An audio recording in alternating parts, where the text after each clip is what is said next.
2021 added a new dimension to the MCU with its Disney Plus shows that all began with WandaVision, which started almost a year ago to the day. That is, of course, if you're listening in January 2022. Since then, we've had The Falcon and the Winter Soldier, Loki, What If, and then rounding off 2021 with Hawkeye. In a year when films were getting delayed, cinemas were closed, and people were still cautiously emerging from their home offices, it provided a way for the MCU to keep rolling forward and allowed us to catch up with the whereabouts of our heroes post-Endgame, as well as giving us opportunities to understand a post-blip world. There is a plan to write a wider Phase 4 discussion and what challenges the MCU faces over the coming years, but I wanted to take this week to look back at the first 5 series of the MCU and review the structure as a whole. I won't go into too much detail for each one, but I will discuss key plot points and characters, so consider this a spoiler warning. Over the next discussion, I will be looking at 4 sections. Firstly, how important are these shows to understanding the MCU? Secondly, how good are the shows actually? Thirdly, what issues are there with the shows and the format? And then finally, I want to talk about what's next for these Disney Plus shows. So before we start, a quick one. I just want to look at the scores on the doors as to how I rate these shows. As it stands, WandaVision is a 9 out of 10, The Falcon and the Winter Soldier, 7 out of 10, Loki is an 8 out of 10, What If is a 7 out of 10, and Hawkeye is a 9 out of 10. I'm conscious that there is very little context to these numbers, because in reality I've only really shared my thoughts with you on WandaVision on these blogs. But as the discussion goes on, hopefully you'll start to understand why they've earned these scores in my mind. So the first question I want to ask is, how important are these series? I'm going to start with this question as opposed to how good they are, because if you wanted to catch up with what's happening in Marvel continuity, this will hopefully give you a steer of where to go and what to watch first. Something I will be discussing though in a future post, as mentioned, is the idea that the MCU is going to be split into 5 different stories and tiers of story. The first one being the ground level and potentially New York City focused stories. These will be the stories that are Kingpin/crime focused. Then you're going to have the country and Earth level stories, which will be the stories including Wakanda, Doctor Doom, Latveria, that sort of story. Cosmic level stories will be the third tier. These are the Thanos level events, potentially involving sort of Celestials and Galactus. Multiversal stories will be fourth. These are stories that will be dealing with multiversal traversal, similar to what Doctor Strange is likely to be doing in Multiverse of Madness. And then finally, the concept level stories, and these are the ones where Kang could potentially play a role, which deal with more scientific concepts like time. The reason I wanted to outline these tiers was because when I look back and think about the Disney Plus series, I believe they each have a different influence on all the potential tiers that we're starting to see shape up. Loki, for example, sees a literal birth of the multiverse in the finale and sets up Kang, so I'd argue that this is going to be an ever-increasingly important series, especially with Series 2 on the way. The events of Spider-Man No Way Home, for example, couldn't have happened without Loki and Sylvie releasing the Prime timeline and allowing the branch realities to exist, meaning it has an impact on the film and it has an impact on the MCU. Time's a complicated one to talk about as well, because the TVA technically exists outside of time. Therefore, the events of Loki happen both at the start of the universe and alongside every other event that's happening since, so it can be quite hard to place. And don't worry, if this all seems quite confusing and a lot, it's because it is, but it's also why I think that Loki is necessary viewing to understand Phase 4 and beyond. So what Loki does do is it doesn't just set up the multiverse, it also sets up the next potential Avengers villain, Kang. So Kang can fill this concept level story tier, as the Avengers potentially can protect time from Kang the Conqueror, but he could also fit into the multiversal story, or even the cosmic level stories. Various Kang variants exist across the multiverse, so we could see these as cameos, like popping up in various films and series, or we could eventually see sort of Kang the Conqueror himself trying to consolidate power over the Prime timeline. And to a certain extent, we've maybe seen this already, or we will see this retrospectively because he currently has control over the TVA. On top of that, Loki also sets up the possibility of the next multiversal war, which does feel suspiciously like the Secret War series. So, for me, the long story short, Loki is a must-watch in terms of understanding Phase 4.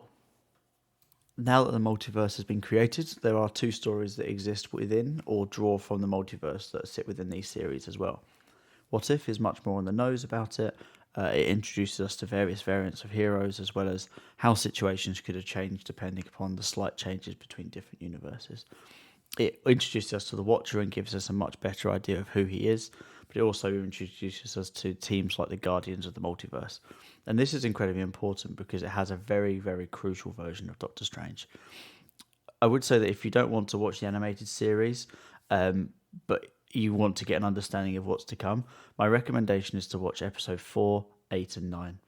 Aside from introducing us to the concept of traversing the multiverse and the idea of conquering it, you also meet Strange Supreme, the Doctor Strange variant who didn't lose the use of his hands, but is instead driven to great lengths to try and bring back Christine Palmer, who died in the crash instead, whereas our Stephen Strange that we know lost the use of his hands. This warped version ended up destroying his own universe to try and change the fixed point in time, which interestingly is something that could be important in terms of the laws of the MCU. And he, eventually ends up overseeing the imprisoned Killmonger and Ultron at the end of What If. The reason he's getting so much focus in this is because it appears that one of his variants, potentially the same one or maybe an infinite similar version of Strange, will be making his appearance in Doctor Strange Multiverse of Madness this year in 2022. And on the topic of Multiverse of Madness, guess who else is in it? That's right, it's Wanda. And WandaVision kicked off the Disney Plus series last year. And when it started, it wasn't initially sort of leaning into the multiverse. There were a lot of theories about it, but it was never directly tied to it. What the series does do is it introduces us to Sword, as well as a new Vision, who is more than likely to pop up again in various films. But at the end, the series ties it all together. She's introduced as a Nexus being, which is, in comic lore, someone with the power to influence the future. So you can see why she could be quite integral in combating someone like Kang. On top of this, she's seen in possession of the Darkhold at the end, a very powerful magical book. And at the end of the series and her series, she seems to be seeking her sons in what we assume is the multiverse. Fast forward now to May 2022, and we're going to see her pop up again in the Multiverse of Madness. This has already been confirmed. Her intentions are largely unknown, but we do know that she's probably going to play a pivotal role.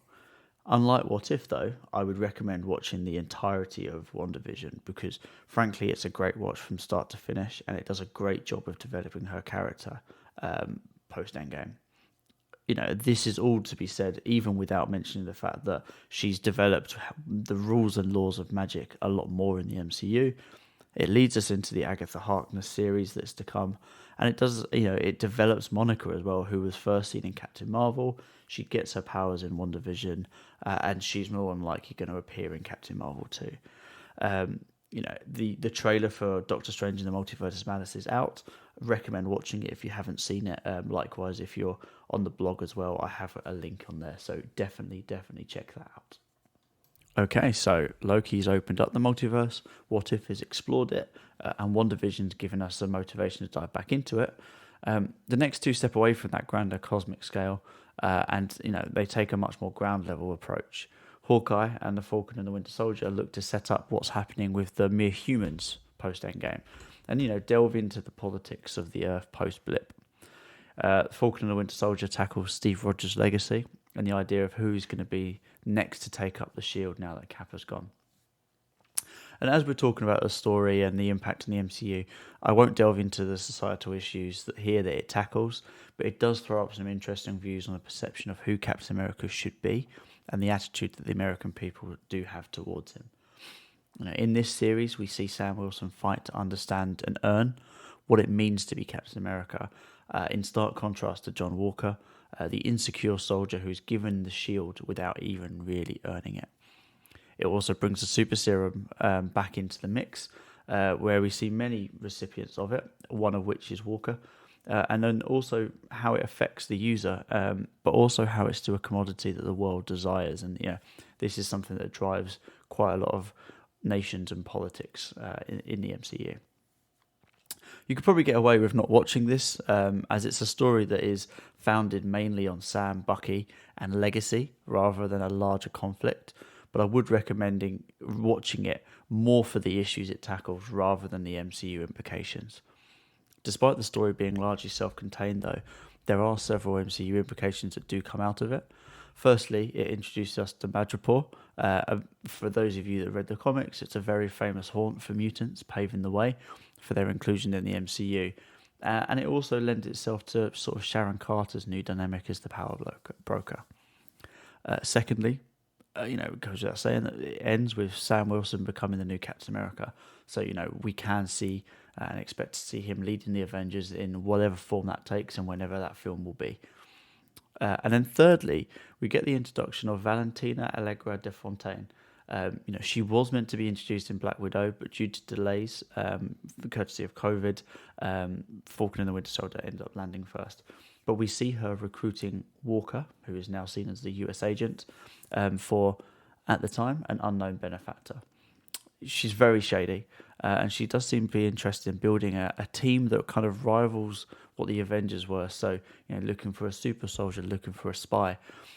We also see, and we see this character recruit the new Black Widow, for example, with an aim to kill whoever was responsible for Natasha's death, which then brings us very nicely to Hawkeye.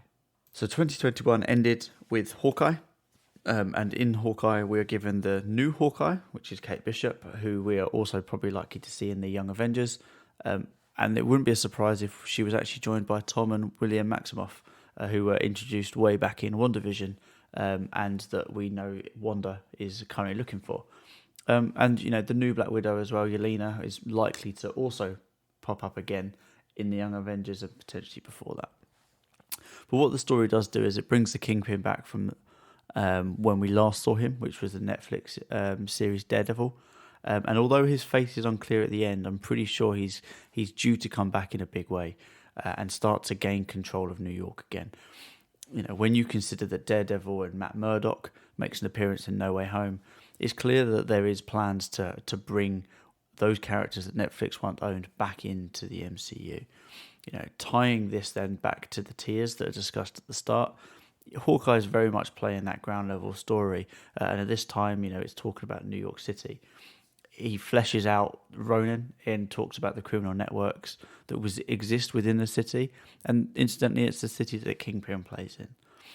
It's very easy to now imagine, given how Spider-Man No Way Home ended. Spider-Man Peter he's in New York City. You have characters like Daredevil again. It's not hard to expect that the Kingpin could come back as the Thanos villain of New York City, and you see our ragtag team of New York and ground level heroes fighting to save the soul of the city. It also suggests as well that Kingpin is the man that's trying to pull together his own team, who are being recruited by Fontaine.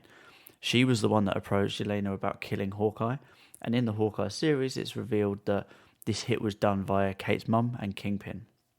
So if Fontaine hired her on behalf of Kingpin, it's also safe to say that she was behind the recruitment of John Walker in The Falcon and the Winter Soldier, meaning that the Kingpin could be here trying to create his own Thunderbolts-esque team. In terms of if it's important to watch Hawkeye, I definitely recommend it. Again, like WandaVision, it's up there because it's such a great show to watch.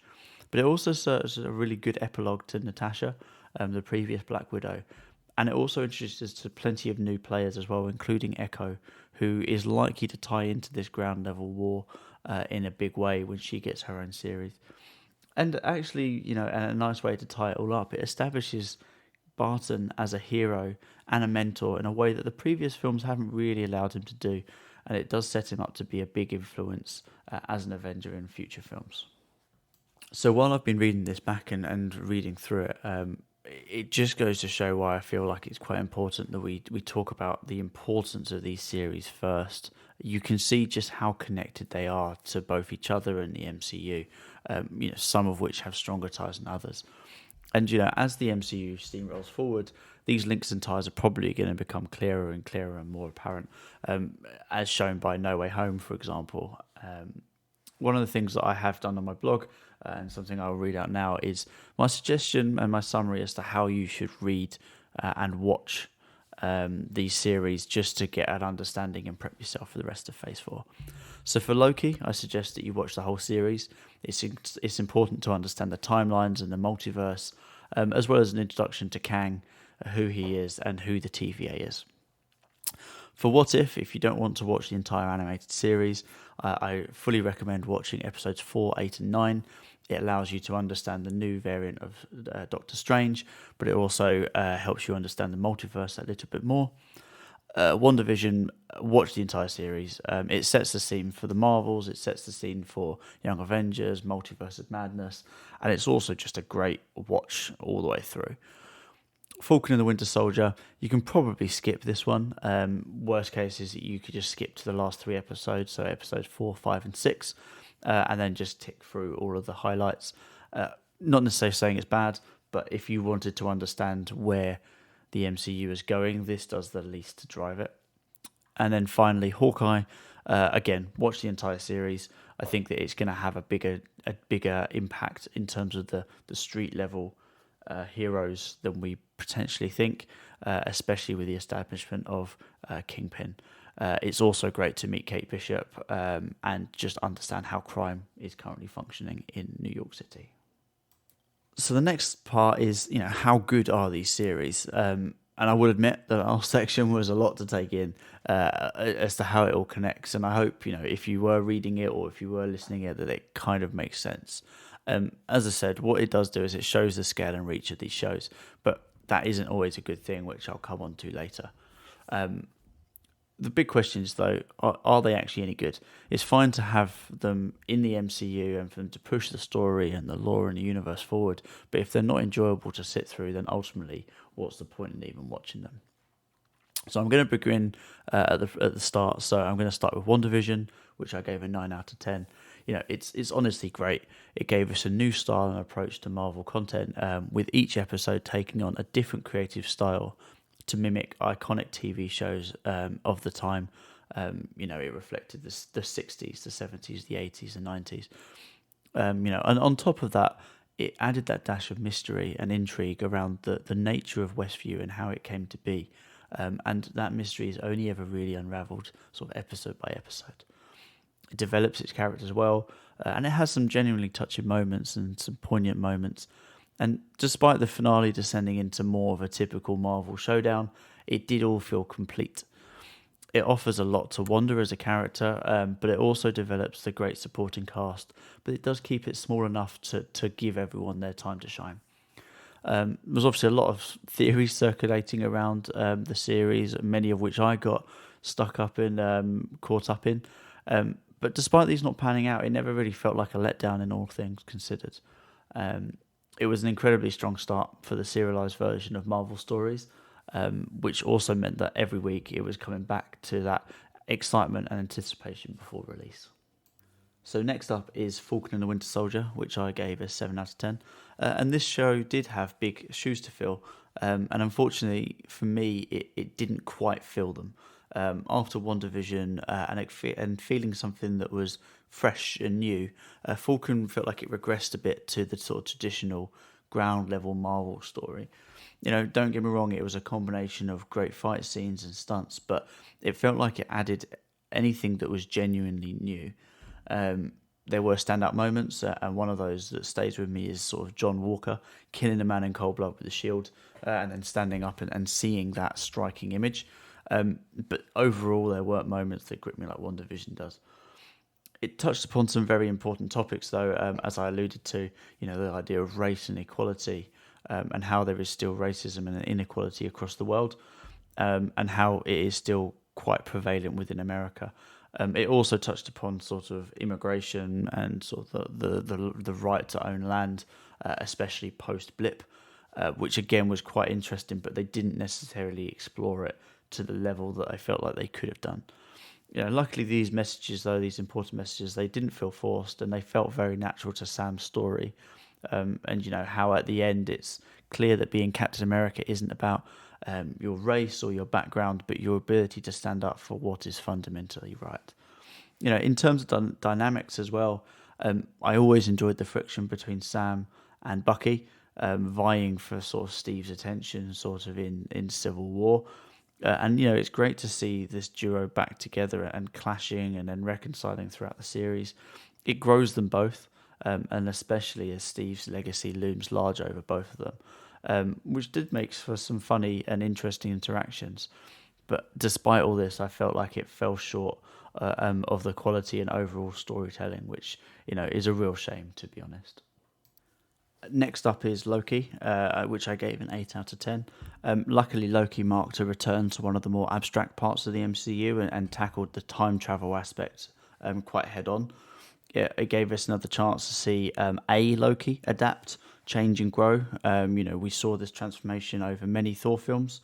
However, this time it was alongside a very good Owen Wilson. Despite the story taking a very predictable turn at the end with the sort of the Wizard of Oz reveal, it gave us a lot of great moments as well. Including the various Lokis, the Lady Sif torture loop, and introduced us to a very interesting and compelling female Loki variant in Sylvie. From the story point of view, it sets the scene a lot for what's to come, and arguably in a way that allows events that have already happened for us to have already happened, while also establishing some of the laws of the universe. It was a lot slower in terms of combat and focused more on the mystery and conspiracy surrounding the TVA, but that lack of combat and action isn't necessarily a bad thing. It was funny, it was charming, and it didn't shy away from some emotional moments when it needed to. And one closing thought on Loki is that it trusts Loki to be the only Marvel character left alive in the MCU that's narcissistic enough to fall in love with himself. So following on from Loki, we have What If. So What If I gave a 7 out of 10. It was always going to be a risk. I was initially intrigued by it, but I do think that once I sat down to watch it, it was a bit hit and miss. There were some incredible episodes like the Marvel Zombies one and the Doctor Strange one, but there were also some sort of less interesting ones as well. It started off to a weak start, in my opinion, with Captain Carter, which just didn't quite feel right. The art style was off-putting to some. As much as I didn't mind it, it was a shame that they didn't alternate the art style for each universe, but I can imagine that would have caused some problems in the final 2 episodes when all of these characters came together. I also found that the voice acting wasn't consistent. These actors do a great job portraying these characters in live action, but when it came to dubbing over the animation, it didn't quite feel like the quality was there. That's not to say they were all bad. It was touching to hear, Chadwick playing the Black Panther again, and luckily he did that justice when he did do it. The story was entertaining and it gave us some great characters, notably the Watcher and Infinite Ultron. But adversely, on the other side, they were let down by some of the other characters, such as Party Boy Thor, who was just largely quite unlikable. The premise is enjoyable, but I'm hoping that season 2 deals with some of the more crazy sides of the multiverse. You take Into the Spider-Verse, for example. It gave us Spider-Ham, it gave us like Spider-Noir, and they managed to get them all into the same room and into the same style. So I'm hoping that the second season of What If throws some variety our way and explores some of the more bonkers worlds that Marvel lore has to offer. And closing out the year, we got Hawkeye, which I gave a 9 out of 10. It was great to have this series delving into one of the MCU's most underrated characters. And it does a great job of humanizing him, in his grief and his loss of his best friend, but also in the fact that he is simply a man with a bow in a world that is becoming increasingly more enhanced. The great pairing of Renner and Steinfeld meant that the duo of Barton and Bishop was incredibly enjoyable and believable. One was young, naive, but eager and excitable like a puppy. The other one was worn out and fed up, and all he wanted to do was get back to his family for Christmas. That isn't to say that, it was just the Hawkeye show, because the great additions of Echo and Yelena served to develop both characters in a way that makes them feel emotionally vulnerable but powerful simultaneously. Echo's episode exploring the challenges she faced due to her disability, but showing how she grew up to overcome them, was both insightful and inspiring. And it's something I hope they do delve into more when we get to see her own series. I was dubious about the LARPing involvement, but it did offer some funny moments. It did offer some plot points that got them from A to B, and I must admit it got a bit cliched at the end. Characters aside, though, the story as well was it was interesting, and I audibly cheered when Kingpin was revealed in the penultimate episode. So for me, it was a great run all round. I'm glad that Hawkeye is getting some sort of recognition for us viewers, even if he's not resident or not getting the recognition by the residents of the MCU Earth. But at the end of the day, it's clear that all he ever really wants is the respect and recognition of his family. So I've spent a lot of time talking about the importance of these series, and I've spoken a lot about how good they are. But I think it's also important to look at, just what challenges are facing these series in the future. The biggest one I can think of is to keep people invested with all of this content coming at them constantly. The MCU is no longer just about 2 or 3 films, right?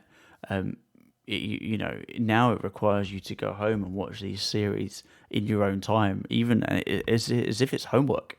To put this into perspective, 2019 saw Captain Marvel, Endgame, and Spider-Man Far From Home release, and their runtimes combined came out at 434 minutes, or the equivalent of 7 and a bit hours.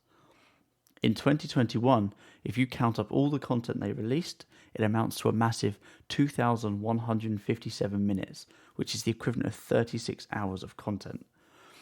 That means the requirement to stay in the loop has gone from what is effectively a work day, a 7-hour shift, to a whole day and a half. For me as a fan, this is great. Keep this content coming thick and fast, as long as it maintains the quality that it's been at. But the expectation of normal audiences who aren't as invested as me is getting much higher. 2022 is shaping up to be a similar amount of time. You've got 5 series on the way, you've got a Christmas special coming, and you've got 3 MCU films. And that's not including any time that has to be put into other superhero films like Spider-Verse films. And the time investment and the cost required to watch some of these later Phase 4 films is getting higher and higher. And I already know people, some of whom were fans, have already lost interest as they just don't have the time to put into the franchise.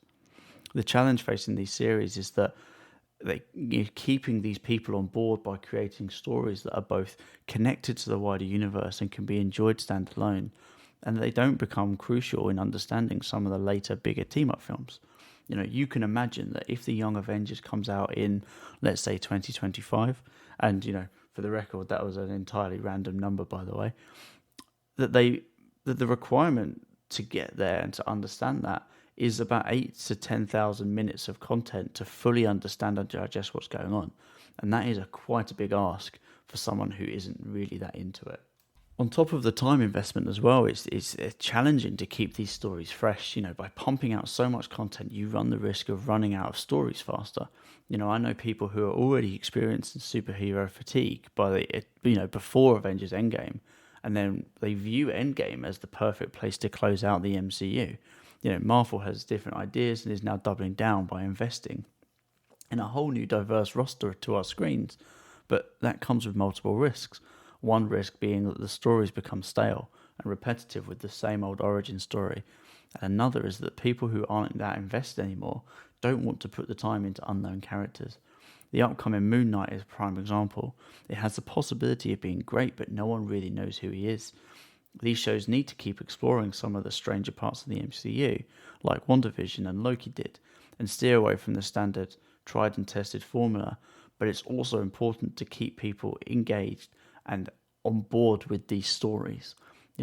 It's through bringing these wacky stories and concepts to life that it creates these entertaining content, as long as it is done correctly. Otherwise, it just could become any old Marvel show, and that's a trope that Falcon and the Winter Soldier very quickly fell into. And if we consider even outside of Marvel shows in themselves, the industry is moving largely to this on-demand model. Disney runs the risk of cannibalizing its own viewers' time by bringing all these Star Wars shows out.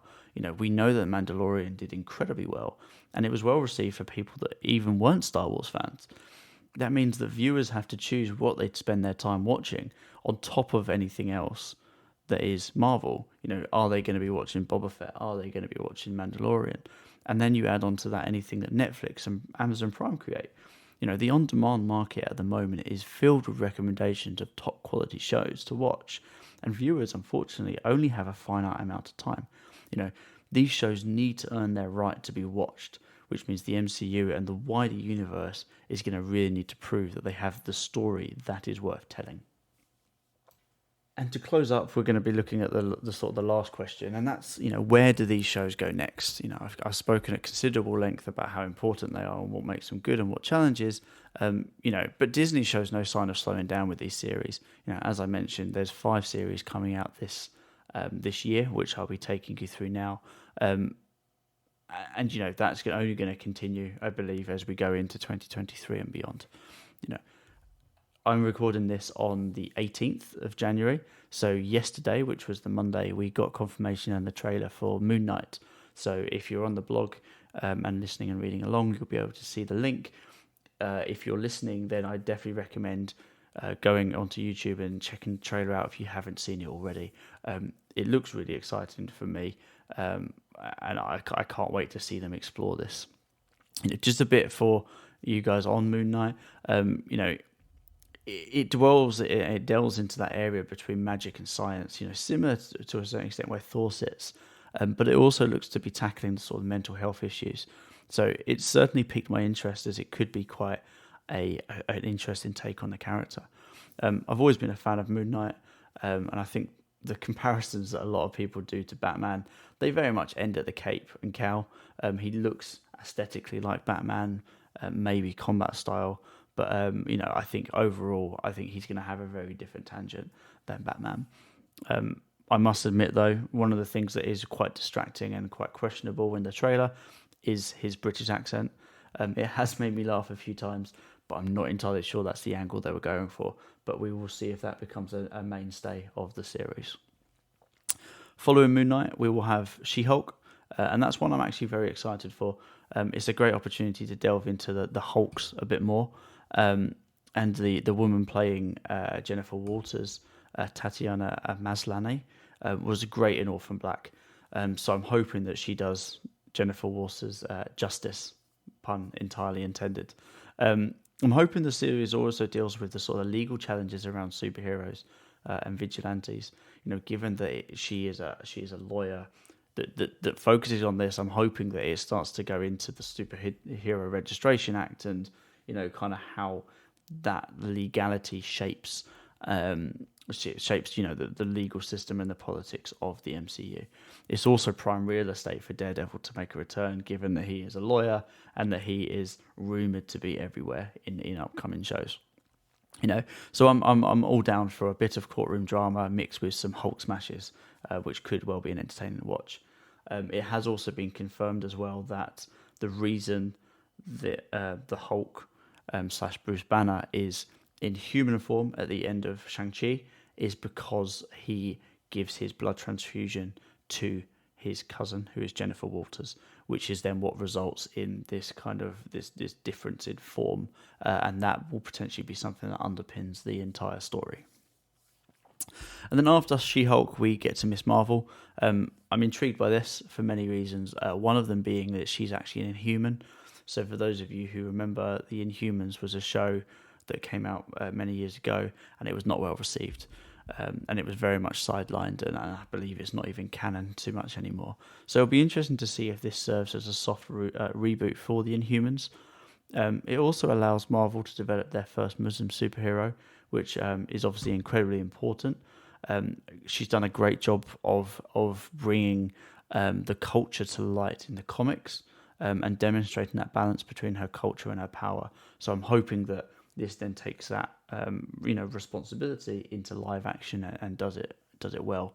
In my opinion, Miss Marvel was underutilized and not well presented and written in the Avengers video game. So I'm hoping that this outing for her is a great opportunity to bring this great hero and potential young Avenger into the live action. And then, already looking towards the end of 2020, we're looking at closing out the year with Secret Invasion potentially. And this one really has me excited. One of the great things about Captain America and the Winter Soldier was the espionage aspect that ran as part of the story. And it kind of created this dual genre between action and spy thriller. Secret Invasion has the same opportunity and the possibility where the Skrulls have integrated themselves into society, and you never really know who to trust and who says they are who they are. Each of those characters we see could be a Skrull, it could be an actual person. It's going to be very much a guessing game and a theorizing, and I'm hoping that they really lean into that uncertainty. It could be a lot of fun. Plus, we get Nick Fury back, which is always great. This story has been building since Captain Marvel, and I'm hoping it has some interesting reveals, and it could well potentially retcon or shed some light on previous events in MCU history as well, where it's revealed that the Skrulls were involved from a much earlier point than we believe them to be. And just a closing thought on sort of where it's going to go. There is a lot to be excited for with these series, but they need to keep these original and they need to make sure that people stay invested, at least to some of the shows. There's a huge benefit when it comes to these series because they can be turned around quicker than feature films, but they need to make sure that they are walking that fine line that allows people to follow the ever-growing web of stories, but also able to enjoy the show they are watching at that moment. Yes, the series should be able to develop the world, but it shouldn't exist solely for that purpose. So I'm not going to lie, I think this has probably been the longest post I've ever written. And it was actually during this post, and for any of you that are listening, that I actually came up with the idea of recording me reading the post out too. So with any luck, you will be listening to this alongside it being released on Wednesday the 19th. This piece is long for multiple reasons. One of them being that, I had a lot to cover. There's an awful lot to go over, and I hadn't really discussed these series over last year. But the second was that I thoroughly enjoyed it. I really enjoyed talking about it. I really enjoyed thinking about it and making the connection. So, there's a lot more for me to say on this topic, and there's a lot more to be gleaned from this series. But for now, I think I have covered at least the basis to get people caught up to Phase 4, or at least give them a steer as to where to go. Hopefully you enjoyed it. If you're hearing this, congratulations for getting to the end. I'm very impressed. If you're reading it, even more so. A lot of the books I've read have suggested do 15 minutes reading a day. I think this is probably going to equate to about 3 days worth of reading for you. So, well done. In the future, I want to be stricter with the lengths, but I also want to do this recording a lot more to go alongside it. So, please let me know what you think. Like, follow, all of that sort of stuff. But please feedback. Let me know how I've done. Do I need to speed up my speaking, slow it down, enunciate more, that sort of stuff. And likewise, if you're reading it as well, any feedback you can give me is greatly appreciated. With that, I'm going to leave you guys to it. Thank you very much for your time. Thank you very much for listening. And I hope to speak to you all again soon.